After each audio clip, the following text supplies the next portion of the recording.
बिस्मिल्लाहिर्रहमानिर्रहीम, अस्सलाम वालेकुम। टेलन न्यूज स्पेशल के साथ मैं हूं आपका मेजबान सफदर अली। नाज़रीन, खित्ते में हथियारों की दौड़ बढ़ती चली जा रही है। इंडिया और पाकिस्तान ने नए टैंक्स हासिल किए हैं। टाइम्स ऑफ इंडिया की खबर का भी आपको हवाला देंगे और हम आपको बताएंगे कि इंडिया ने कौन से टैंक्स हासिल किए हैं और पाकिस्तान ने कौन से टैंक्स हासिल किए हैं, उनमें से बेहतर कौन से हैं। इंडिया के पास इस वक्त कितने टैंक्स हैं, पाकिस्तान के पास कितने हैं। इंडिया को दो महाजों पर दुश्मन का सामना करना पड़ता है, एक चाइना और दूसरा पाकिस्तान। वो कितने टैंकों को पाकिस्तान के साथ मसरूफ कर सकता है और कितने टैंकों को चाइना के साथ कर सकता है। कुछ बड़ी अहम चीजें सामने आई हैं। टाइम्स ऑफ इंडिया ने लिखा है, हमें चीन और पाकिस्तान ग्रे जोन हिकमत अमली के साथ रहने की तैयारी करना होगी, मुमकिना तौर पर तवील अरसे तक। इंडिया यह बात समझ गया है कि चाइना और पाकिस्तान की दोस्ती बहुत गहरी हो चुकी है और वो उस दोस्ती की कीमत चुका सकते हैं। यानी अब ऐसा नहीं होगा कि इंडिया चाइना के साथ जंग में जाए और पाकिस्तान चाइना को अकेला छोड़ दे, और ना ही ऐसा होगा कि पाकिस्तान के साथ इंडिया जंग करे और चाइना पाकिस्तान को तनहा छोड़ दे। पाकिस्तान और चाइना की दोस्ती एक अगली सतह तक चली गई है, क्योंकि पाकिस्तान और चाइना दोनों ने मिलकर अपने दिफा को जोड़ लिया है। तैयारे मिलकर बनाते हैं, टैंक्स मिलकर बनाते हैं, दीगर हथियार मिलकर बनाते हैं, बहुत सारी चीजों में इनका इश्तिराक है। फौजी तरबियत एक साथ होती है। पाकिस्तान की एयरफोर्स का लड़ने का तजर्बा बहुत है, ताहम वो चाइना को ट्रेंड करते हैं। चाइना टेक्नोलॉजी में बहुत आगे है। कुछ चीजों में चाइना पाकिस्तान की मदद करता है, खुसूसन पहाड़ों पर लड़ने का, और लद्दाख जैसे इलाके में लड़ने का चाइना को कोई तजर्बा नहीं था, लेकिन पाकिस्तान ने चीन को बड़े जबरदस्त तरीके से भारत के खिलाफ मुतहर्रिक किया है। हमारी फौज ने उनको बहुत सारी चीजें बताई हैं, हर वो चीज बताई है जो इंडिया के खिलाफ लड़ाई में उनके काम आ सकती है। इस वक्त भारत ने जो टैंक हासिल किया है उसको कहते हैं K9 थंडर। लगभग 100 के करीब टैंक्स उन्होंने लिए हैं। ये टैंक्स जनूबी कोरिया के बनाए हुए, ऑटोमेटिकली बनाए हुए, ऑपरेटेड किए जाते हैं। ये खुदकार हैं, यानी खुदकार तरीके से ऑपरेट करते हैं। 47 टन का ये टैंक है, अच्छी खासी फायरिंग रेंज है और इसकी रफ्तार 67 किलोमीटर फी घंटा है। दूसरी जाने पाकिस्तान ने चाइना से VT4 नामी टैंक लिया है। ये K9 थंडर से ज्यादा महंगा है। इसका वजन इंडियन टैंक से 5 टन ज्यादा है। रिमोट कंट्रोल है और इसके अंदर असलहे का पूरा स्टेशन मौजूद है। इसकी रफ्तार भी इंडियन टैंक से ज्यादा है। ये 70 किलोमीटर फी घंटा की रफ्तार से जाता है। इसके अंदर लेजर टेक्नोलॉजी है। इस टैंक पर अगर कोई हमला होता है तो ये फौरन से एक्टिव हो जाता है और इससे पहले कि दुश्मन का हमला इस तक पहुंचे, ये फौरन गोला छोड़ देता है। 500 किलोमीटर तक इसकी रेंज है। VT4 टैंक एक जदीद तरीन जंगी मशीन है और यह टैंक गहरे पानी में भी महारत से मुकाबला करने की सलाहियत रखता है। इंडिया की टैंक में यह सलाहियत मौजूद नहीं है।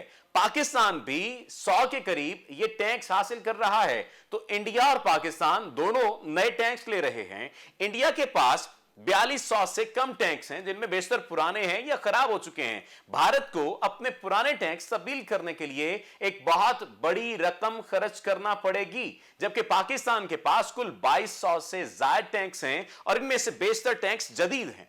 पाकिस्तान खुद भी टैंक्स बनाता है, इंडिया ज्यादातर चीजें खरीदता है। लिहाजा पाकिस्तान के मुकाबले में अगर भारत अपने हथियारों को लेकर आता है तो पाकिस्तान किसी लिहाज से भी कम नहीं है। लेकिन आज के दौर में टैंक्स की इतनी जरूरत नहीं रहती। यह बात हमने आजरबाईजान और आर्मीनिया की जंग से सीखी है कि ड्रोन एक ऐसा हथियार है जो बहुत सारे टैंकों पर अकेला भारी पड़ जाता है। आर्मीनिया के पास बेशुमार टैंक्स थे, वो इन टैंकों को मैदान में लेकर आए, जबकि आजरबाईजान के पास तुर्की और इसराइल के बनाए हुए ड्रोन्स थे। उन्होंने इन ड्रोन्स के जरिए से आर्मीनिया के टैंक्स एक एक करके तबाह कर दिए और टैंक्स का कब्रिस्तान बना दिया और आर्मीनिया को शिकस्त दे दी। तो वो टैंक्स आर्मीनिया के फौज के लिए मकबरे की सूरत हाल इख्तियार कर गए। तमाम टैंक्स मुख्तलिफ महाजों पर जरूरी तो हैं, लेकिन अब टेक्नोलॉजी बहुत आगे बढ़ चुकी है। पाकिस्तान भी उस पर काम कर रहा है और इंडिया भी कर रहा है। इंडिया के लिए मुश्किल यह है कि उसको दो महाजों पर दुश्मन का सामना करना पड़ेगा। चाइना बहुत आगे बढ़ गया है, इंडिया को लेकर उसकी बर्दाश्त कम हो गई है। चीन ने भारत के नायब सदर वेंकैया नायडू के अरुणाचल प्रदेश के दौरे पर इतराज किया है। चाइना ने कहा कि यह मुतनाज़ इलाका है, यहां पर भारत का नायब सदर कैसे आ सकता है और सियासी तकरीबात कैसे कर सकता है, ये चाइना का हिस्सा है। अब इंडिया कहता है कि ये हमारा अंदरूनी मसला है, चाइना ज़्यादती कर रहा है। यहां पर एक बात आपको हम समझा दें और बता दें कि चाइना का यह दावा आम दावा नहीं है कि अरुणाचल प्रदेश को उसने अपना इलाका कह दिया है और इंडिया इस वक्त रोने की सी कैफियत में है कि चाइना ज्यादती कर रहा है, जबकि चाइना यह कह रहा है कि इसको हम किसी सूरत भी बर्दाश्त नहीं करेंगे। इंडिया के लिए सिर्फ ये एक अकेली मुसीबत नहीं है, एक मुसीबत और भी है, लेकिन उससे पहले नरेंद्र मोदी के लिए शायद एक बड़ी अच्छी खबर है इंडिया के अंदर से।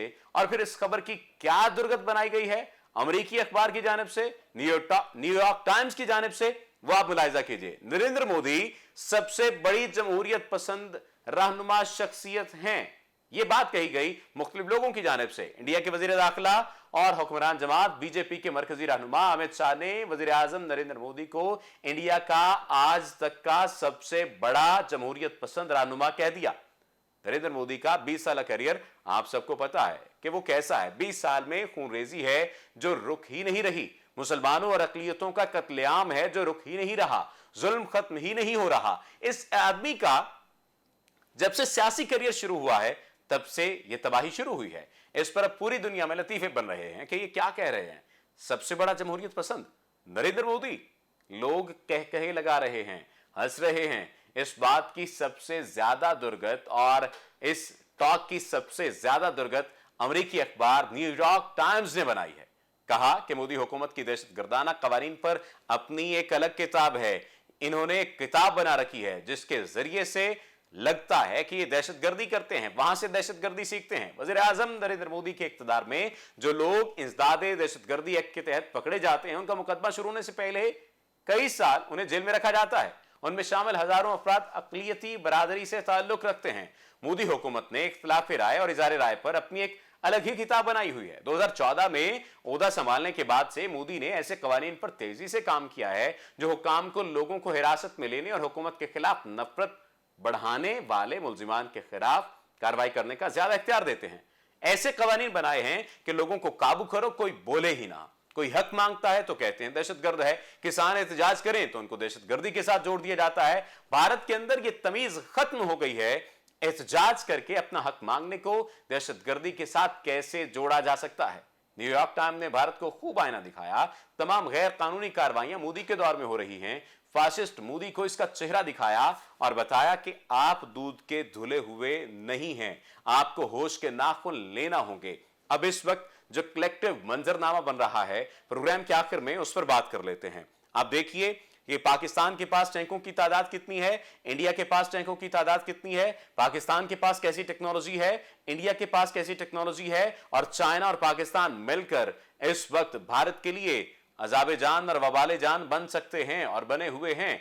भारत जो बड़के मारता नजर आता था, अब उसे अपना सांस घुटता हुआ नजर आ रहा है। इस तमाम तर तनाजुर में अमेरिका बहादुर इसकी मदद को आएगा, इसकी मदद करेगा। लेकिन सवाल यहां पर यह पैदा होता है कि वो अमेरिका जिसके साथ अफगानिस्तान में इतना बुरा सलूक हुआ है, वो अमेरिका बहादुर जिसके साथ अफगानिस्तान में इतनी बुरी शिकस्त का मामला सामने आया है, वो किस मुंह से भारत की मदद करेगा। लेकिन किसी ना किसी हद तक बैलेंस ऑफ पावर को मेंटेन करने के लिए, बैलेंस ऑफ पावर को इस पूरे खित्ते में कंट्रोल में रखने के लिए वो भारत का साथ देगा। लेकिन भारत को ये बात जान लेनी चाहिए कि इस तमाम तर तनाजुर में अगर किसी का नुकसान है तो वो भारत का नुकसान है। और चाइना ने अरुणाचल प्रदेश पर जो अपना नाम लेने की बात कर दी है, जो अपना झंडा गाड़ने की बात कर दी है, ये इंडिया के लिए आइंदा आने वाले दिनों में बहुत बड़ा मसला हो सकता है।